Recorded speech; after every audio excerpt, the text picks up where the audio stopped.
Takemichi hospital में होता है जहां वो नाटो से मिलता है। नाटो उससे पहली दफा सीधा और सीरियस टोन में बात करता है।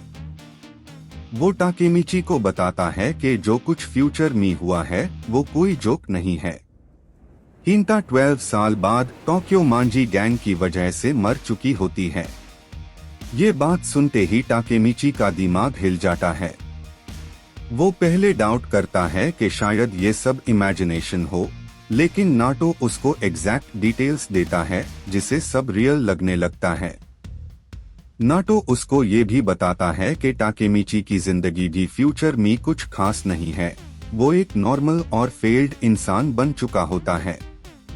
ये सुनकर ताकेमिची को और ज्यादा शॉक लगता है क्योंकि उसको अपनी पूरी लाइफ मीनिंगलेस लगने लगती है। फिर नाटो और ताकेमिची के बीच एक हैंडशेक होता है। जैसे ही वो हाथ मिलाते हैं, ताकेमिची सडनली फ्यूचर में वापस चला जाता है। ये ट्रांजिशन उसके लिए बहुत कंफ्यूजिंग होता है क्योंकि अब वो समझ जाता है कि नाटो के साथ handshake high time travel trigger करता है। फ्यूचर में नाटो अब अडल्ट होता है और पुलिस ऑफिसर बन चुका होता है। वो ताकेमिची को क्लियरली बताता है कि अब तुम्हारे पास एक हाई चांस है सब कुछ चेंज करने का। हिंता को बचाने का सिर्फ एक तरीका है कि तुम पास्ट में जाकर टोक्यो मांजी गैंग को चेंज करो। नाटो का टोन बहुत सीरियस होता है और वो एक मिशन देता है ताकेमिची को। ताकेमिची पहले खुद को वीक और यूजलेस समझता है, लेकिन अब उसके पास एक क्लियर पर्पस होता है कि उसको हिंता को किसी भी हाल में बचाना है। फिर एक और टाइम जंप होता है और ताकेमिची वापस 12 साल पीछे मिडिल स्कूल लाइफ में आ जाता है। अब वो फिर से अपने पुराने एनवायरनमेंट में होता है जहां उसके दोस्त होते हैं और स्कूल का नॉर्मल सिस्टम चल रहा होता है। लेकिन ताकेमिची का माइंडसेट चेंज हो चुका होता है।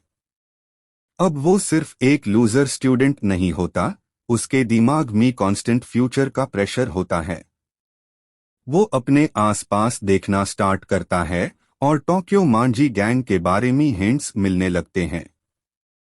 लोग इस गैंग का नाम रिस्पेक्ट और फियर के साथ लेते हैं। यही से माइकी और ड्रेकन का नाम पहली दफा बैकग्राउंड में स्ट्रॉन्ग प्रेजेंस के साथ आता है।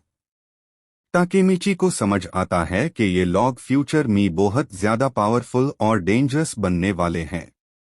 स्कूल एनवायरनमेंट में ताकेमिची को उसकी पुरानी लाइफ जैसा हाई ट्रीटमेंट मिलता है। वो इजीली बुली होता है, उसकी कोई रिस्पेक्ट नहीं होती और वो हर जगह वीक हाई लगता है। लेकिन इस बार फर्क ये होता है कि वो सब कुछ साइलेंटली एक्सेप्ट नहीं करता, उसके अंदर एक बर्निंग मोटिवेशन होती है। वो बार बार सोचता है कि अगर मैं कुछ नहीं करूंगा तो हिंता मर जाएगी। ये थॉट उसके अंदर स्लोली एक इमोशनल स्ट्रेंथ डेवलप करता है। वो अब अपनी जिंदगी को मीनिंगलेस नहीं समझता, बल्कि उसे एक मिशन मिल चुका होता है। एपिसोड के आखिर तक ताकेमिची डिसाइड करता है कि वो सिर्फ सरवाइव नहीं करेगा, बल्कि अपनी लाइफ को चेंज करेगा। वो टोक्यो मांजी गैंग के फ्यूचर को अंडरस्टैंड करके उसे प्रिवेंट करने की कोशिश करेगा, चाहे वो कितना भी वीक क्यों ना हो। एपिसोड एंड होता है एक स्ट्रॉन्ग सेटअप के साथ, जहां क्लियर होता है कि अब ताकेमिची की रियल जर्नी स्टार्ट हो चुकी है और आगे हर चीज डेंजरस होती जाएगी।